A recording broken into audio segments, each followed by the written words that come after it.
Bonjour Bandeko Balandi à Canal Kin Télévision et chaîne YouTube. Bandeko Oyo Bazaka toujours fidèle kolanda question d'actualité. Les loto memi bino kino na Institut National pour aveugles au Babengi Inav bino moko bomoni tozo parcourir tozo mekako tambola un peu partout. Toye bandenge nini reprise ya bacours réseau salama na kati ya enceinte Oyo.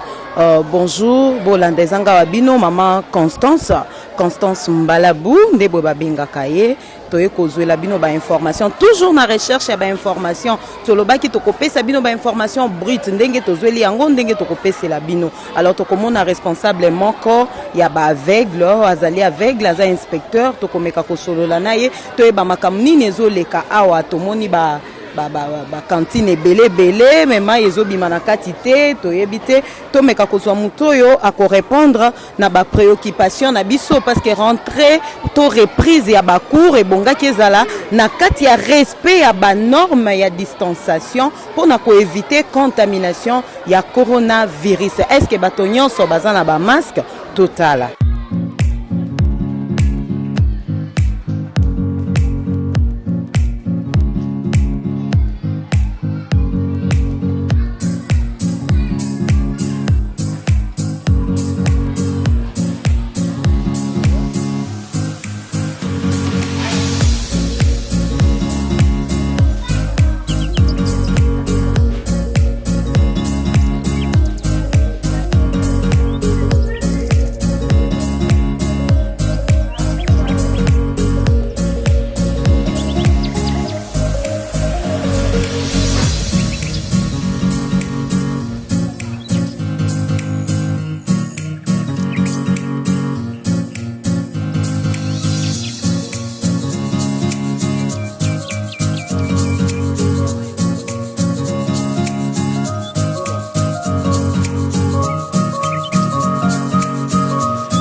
Bonjour madame. Bonjour mamie.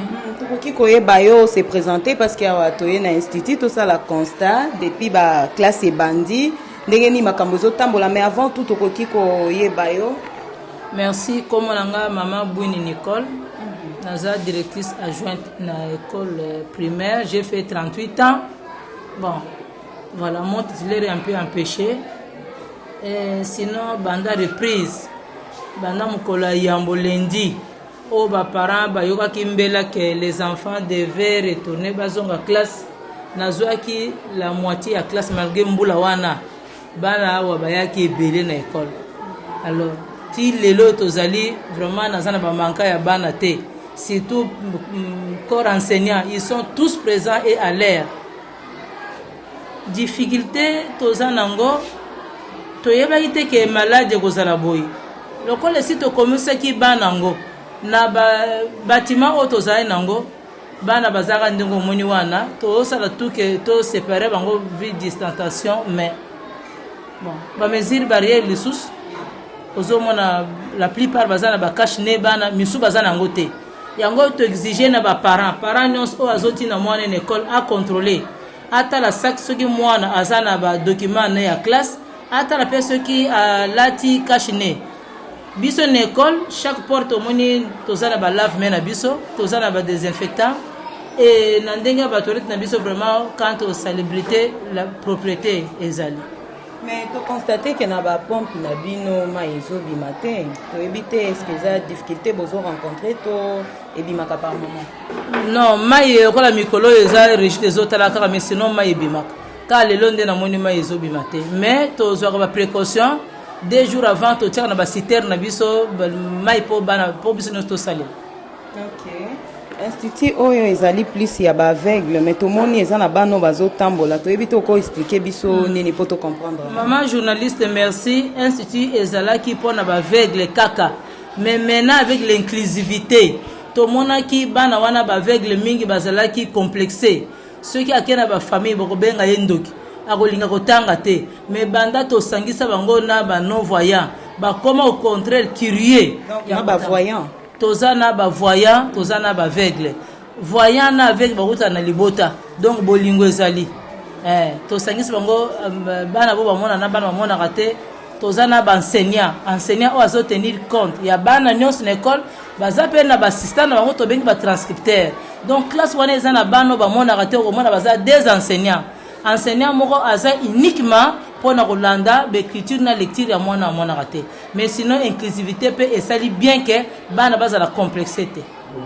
Ok, merci beaucoup. Naïbite, est-ce que le message est prise en charge à l'école, les a prises par l'État, j'espère. Merci, la prise en charge de l'État a charge à l'école en tout. Nous sommes mais seulement difficulté en monde nandé biloko pe mata nandé ba mbongo ba pesa la biso mais l'école est prise en charge na État congolais. Bon, na ko même yo na classe moko eza uniquement les enfants aveugles. Classe wana to benga ngo classe ya réadaptation scolaire. Tokotala ceux qui ont un scolaire, ceux qui mwana wana a déjà une école, il y a des voyants, a une classe où tu vas orienter. Ils viennent uniquement pour apprendre l'écriture braille. Okay. Mais celui qui a, par exemple, 5 à 6 ans, qui commence la première année, a uniquement écriture et tout, comme tout autre enfant, avec le programme national. C'est cette classe-là de réadaptation. Okay.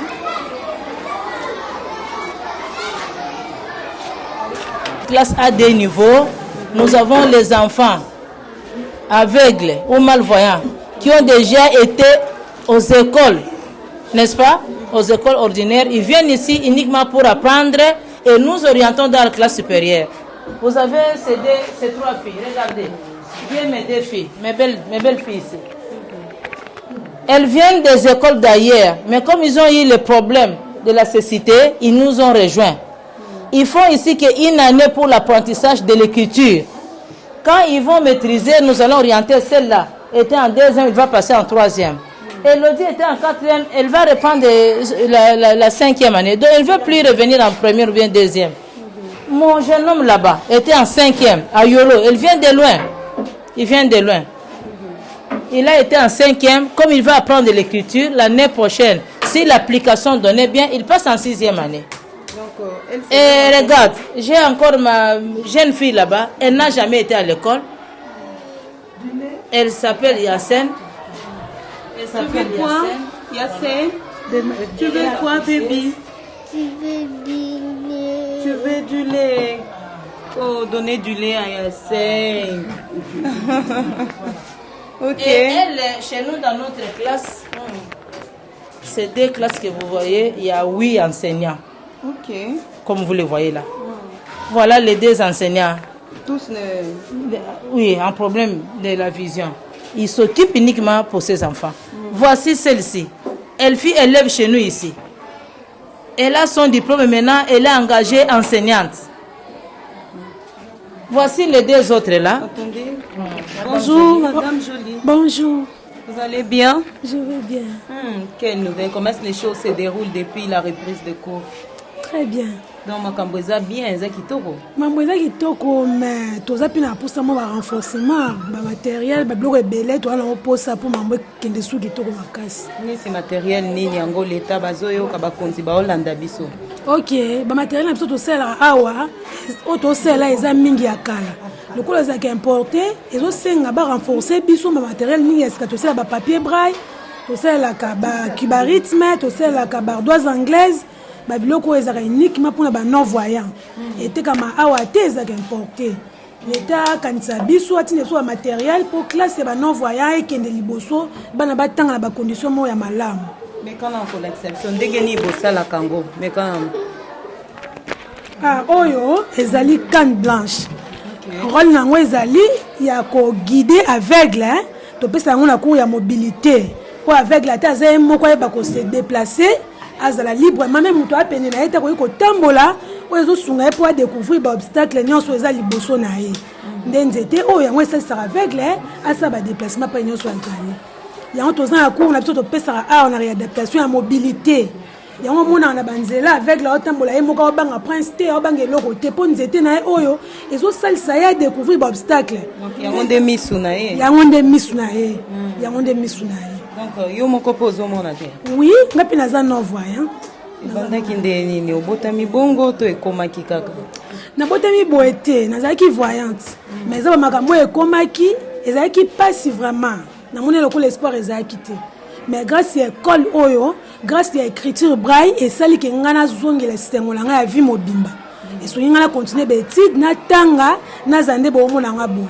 eza grâce kaka ya écriture braille mpe ya école oyo epesi ngai esu espoir donc bandeko balandi c'est vraiment vrai elle ne voit pas mais tala ndenge nini aza kotémoigner na te message moko mpona baaveugle oyo bazoboya koya kotanga message eza kaka en tout cas il faut batanga kokufa misu elobi te kokufa vi mobimba nzambe apesi mutu basanse ebele soki misu eza te mutu eza maboko eza mayele ezali bakoki kosala makambo lokola bato nyonso basalaka batanga ekosalisa bango mpo basenga bambongo na balabala te mpo bavivre te bien lokola. Ok, merci beaucoup. Merci beaucoup. Je ne sais pas, vous avez quelque chose à ajouter?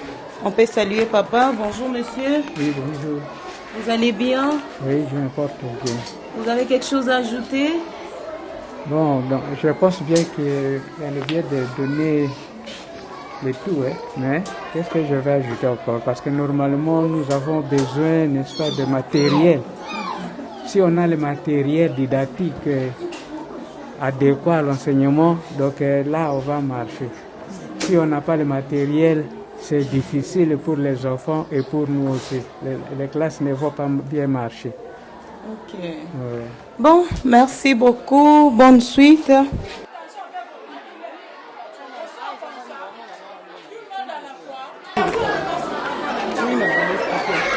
Je disais que c'est une classe inclusive où on a des enfants valides et non valides. Les deux autres ici sont des non-voyants. On a une enseignante pour tous.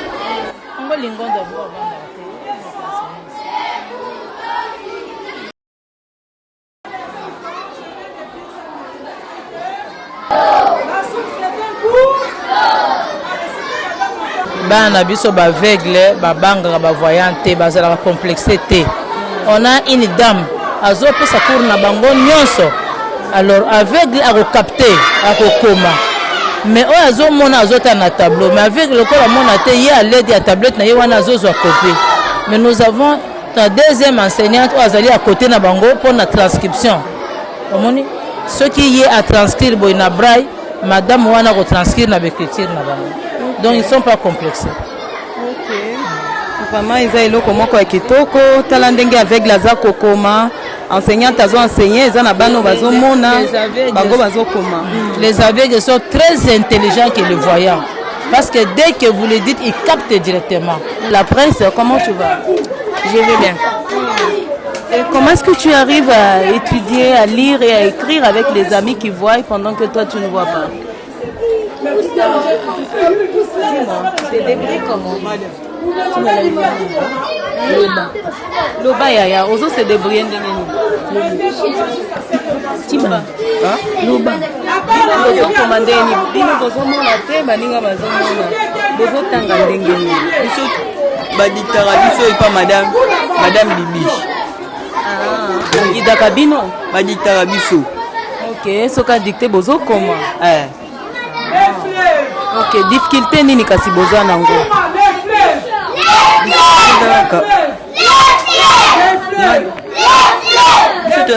Toza misi na difficulté. Yo. Bozo tanga bien, bozo zo apé bien. Kokoma. Kokoma tokoma biso. La classe pe bozo zo bien. Okay. Merci beaucoup. Baninga na bino po bamona ka balinga ka bino, basunga bino. Kombo ka bino nani kasi? Tibala. Oui. Yo pe kombo nani? Fouta Didas. Fouta Didas. Merci. Ngana za maman journaliste ya Canal Kin, hein? Maman Constance, hein? OK. Bye.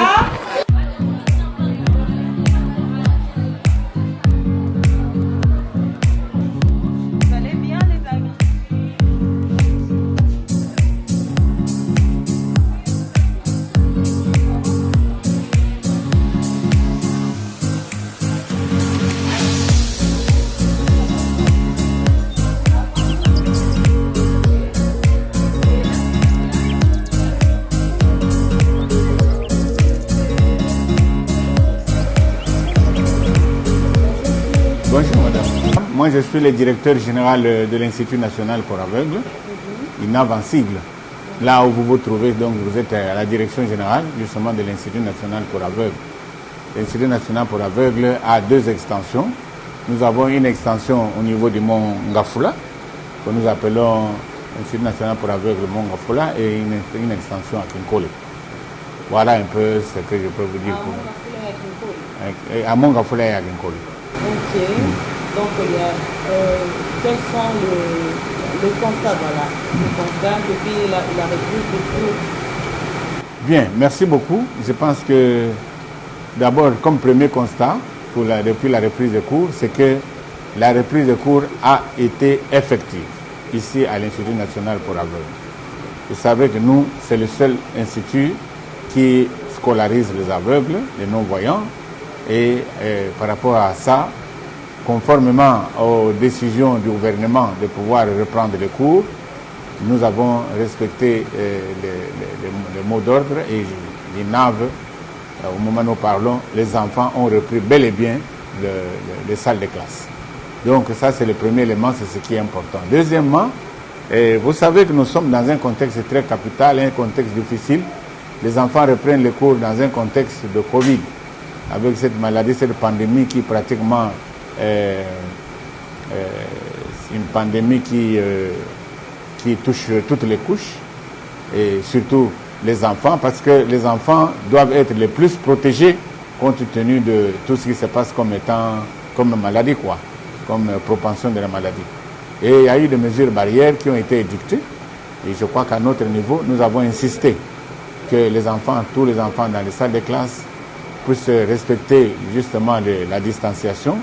Nous avons demandé, insisté, que chaque enfant puisse porter son masque, et nous avons placé par-ci, par-là de l'eau pour le lavage de mains. Donc voilà, c'est un peu ça, par rapport à cette rentrée, comment nous nous sommes préparés. Et il y a eu un moment donné, nous avons aussi désinfecté les salles de classe. Vous comprenez que ça a pris un peu de temps. Il fallait nécessairement désinfecter les salles de classe.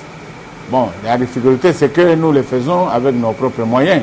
C'est ça la difficulté. Vous savez qu'avec la gratuité, qui est une très bonne chose, au niveau justement de nos enfants et de nos parents, et de manière générale avec la population congolaise. Mais nous, en tant qu'INAV, parce que vous savez que l'INAV, c'est un institut d'enseignement spécial. Ce n'est pas comme n'importe où. Hein? Notre enseignement est un enseignement spécial. En dehors justement de ce qui se fait par rapport à ce qui se fait ailleurs, nous ici nous avons une spécificité, c'est que nous devons avoir un support important, des supports adaptés justement à la formation des aveugles, à l'éducation des aveugles. Et de ce côté-là, il faut se dire que nous sommes pratiquement abandonnés. Les enfants n'ont pas le matériel voulu, ils n'ont même pas de tablettes.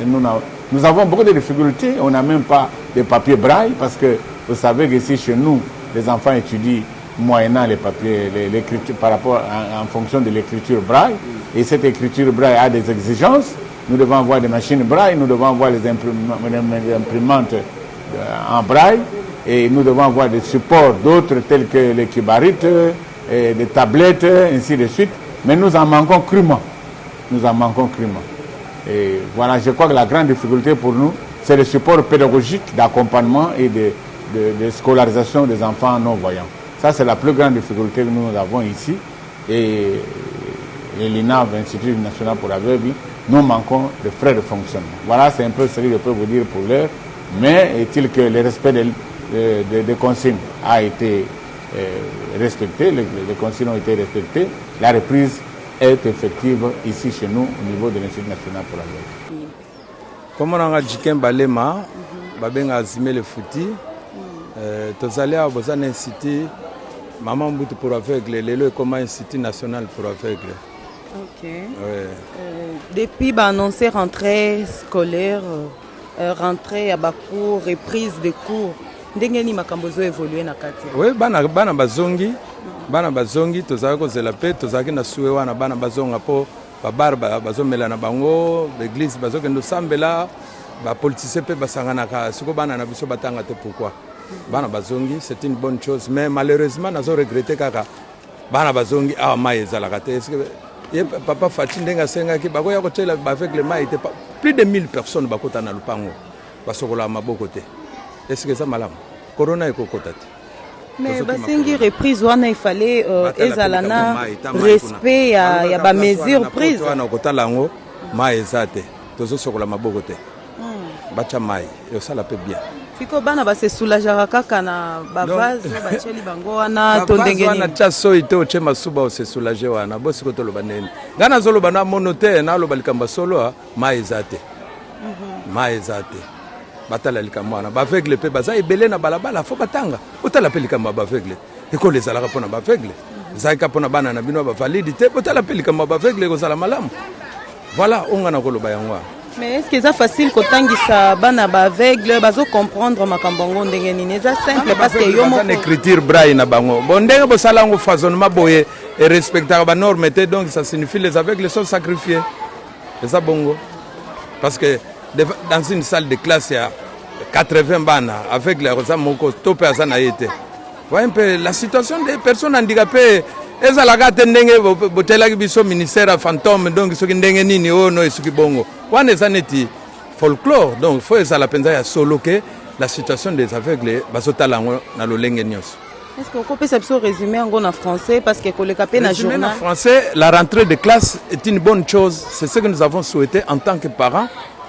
Nous avons souhaité que nos enfants reprennent le cours. Malheureusement on doit réunir les conditions, ce qui n'est pas du tout réuni. Je dirais les enfants aveugles n'étudient pas, ils sont sur la rue.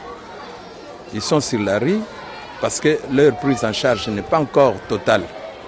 Nous voulons que la situation des aveugles soit prise en compte, prise en charge par le gouvernement. Et nous savons qu'avec le nouveau gouvernement que nous aurons de l'union sacrée, qu'il puisse tenir en compte la situation des aveugles qui sont abandonnés à leur triste sort.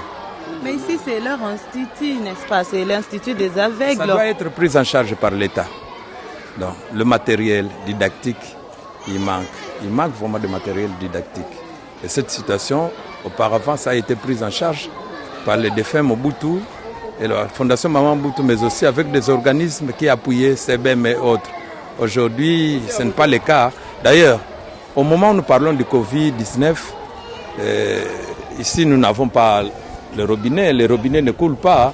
Regarde devant toi, il y a les robinets, ça ne coule pas parce que nous ne sommes pas connectés. La régie des zones ne connaît pas. Il n'y a pas de l'eau.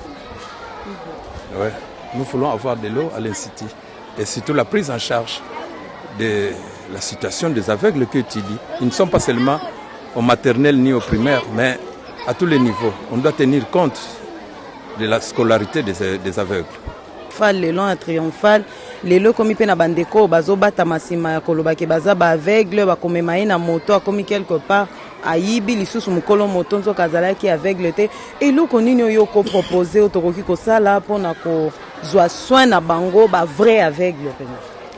Bon likambo wana lobi mama tozoko yoka yango tozoko mona yango pe zoko salima bien que nazomona te mais nayebi ke bandeko na biso ba aveugle babimi na balabala omoni na kopesa exemple moko nakoloba oyo koswa batu na bandako ndenge tozalaka wana tomonaka mpesa azalaka na ye abombana nene na nsima kiti pourquoi azalaka na ye mpe abombana nene na sa kiti mais babimaka soki bamonika bapaya baye kotala bino bozoyamba na bopesa mbote pourquoi mpe abimi mpo bopresentaki ye te abimi na balabala soki baveugle babimi na balabala mais bozokipe bango te nzala eleki ventre crée na point d'oreille yango wana babimi na balabala donc lokola papa alobaka ke le peuple d'abord botala pe likambo ya baveugle so babimi na balabala nzala eloko musute mais aza peuple botala likambo na ye bon mia wana kovanda nango mpenza esala ndeni esala bien te donc soki bato balongoli soni bakomotanda maboko na balabala parce qu'ils ne sont pas occupés l'état donc eza nango te ke mboko eza kaka ya faci beton eza kaka ya kabila baclub na bango nde bato bakorenie bon biso toza part na biso eza koteni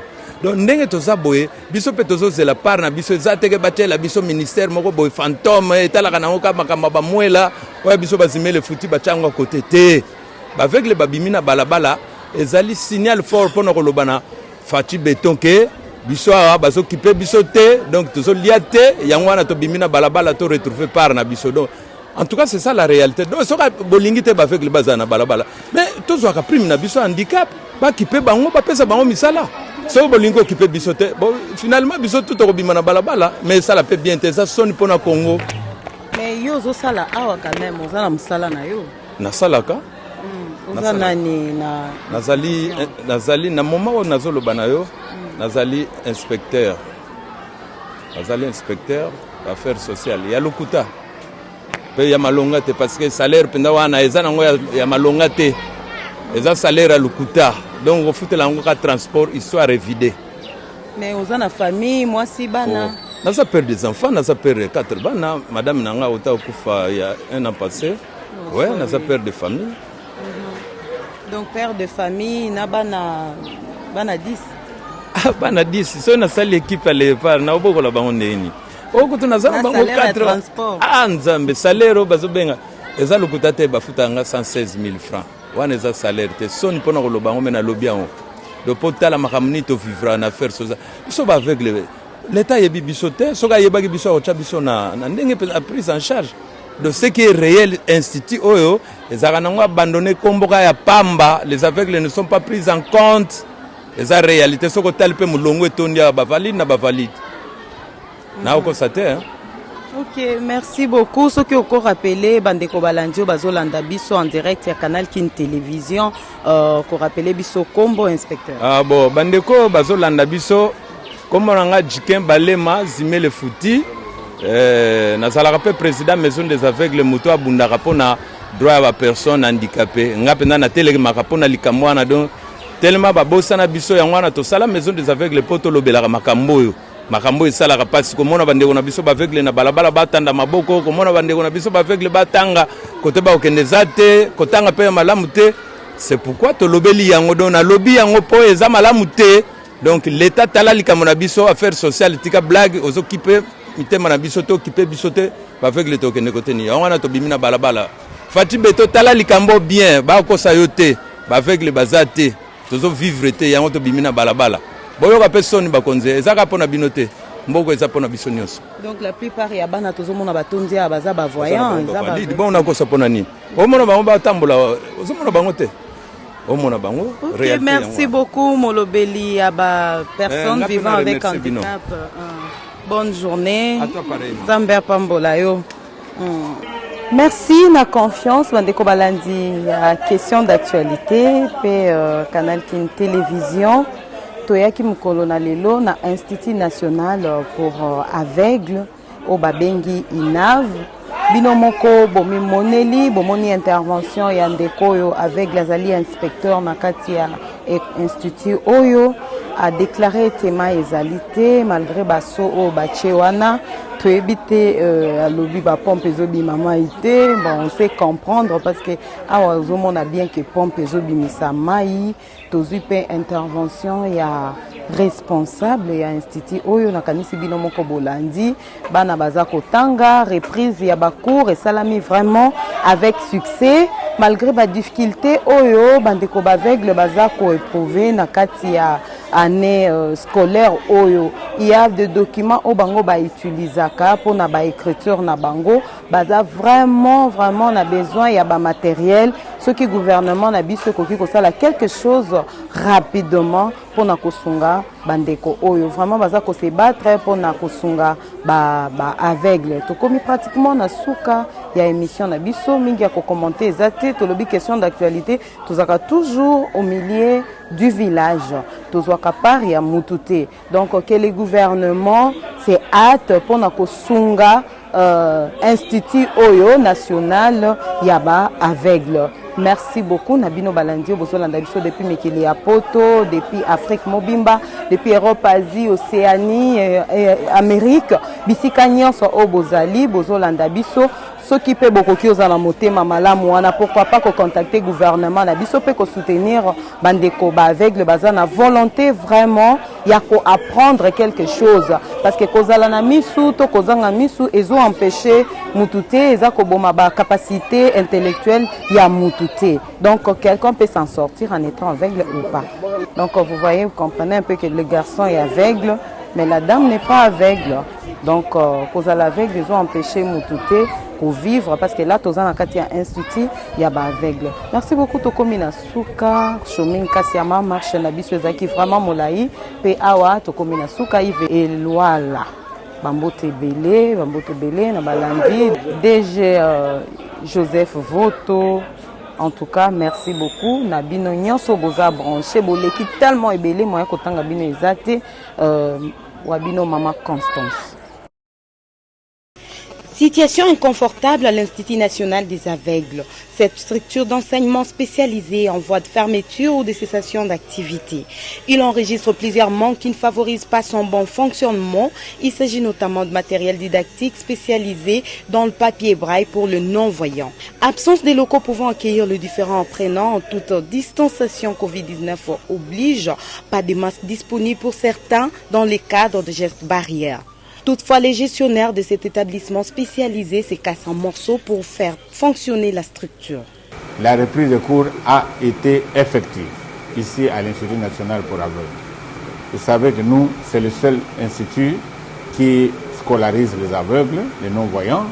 Et par rapport à ça, conformément aux décisions du gouvernement de pouvoir reprendre les cours, nous avons respecté les mots d'ordre et les naves, au moment où nous parlons, les enfants ont repris bel et bien les salles de classe. Un administratif malvoyant n'a pas hésité d'interpeller le gouvernement à ce terme. Nous avons souhaité que nos enfants reprennent le cours. Malheureusement, on doit réunir les conditions, ce qui n'est pas du tout réuni. Je dirais les enfants aveugles n'étudient pas, ils sont sur la rue.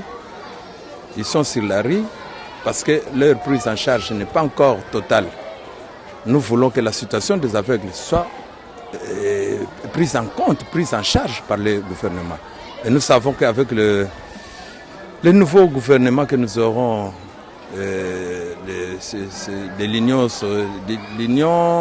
l'union sacrée, qu'il puisse tenir en compte la situation des aveugles. Pour rappel, l'Institut national pour aveugles est créé en 1977 par le frère de la Charité. Cet établissement public existe sur base d'une ordonnance présidentielle et fonctionne sous la tutelle du ministère des Affaires sociales avec une capacité de 100 malvoyants et bénéficie d'une gratuité de l'enseignement.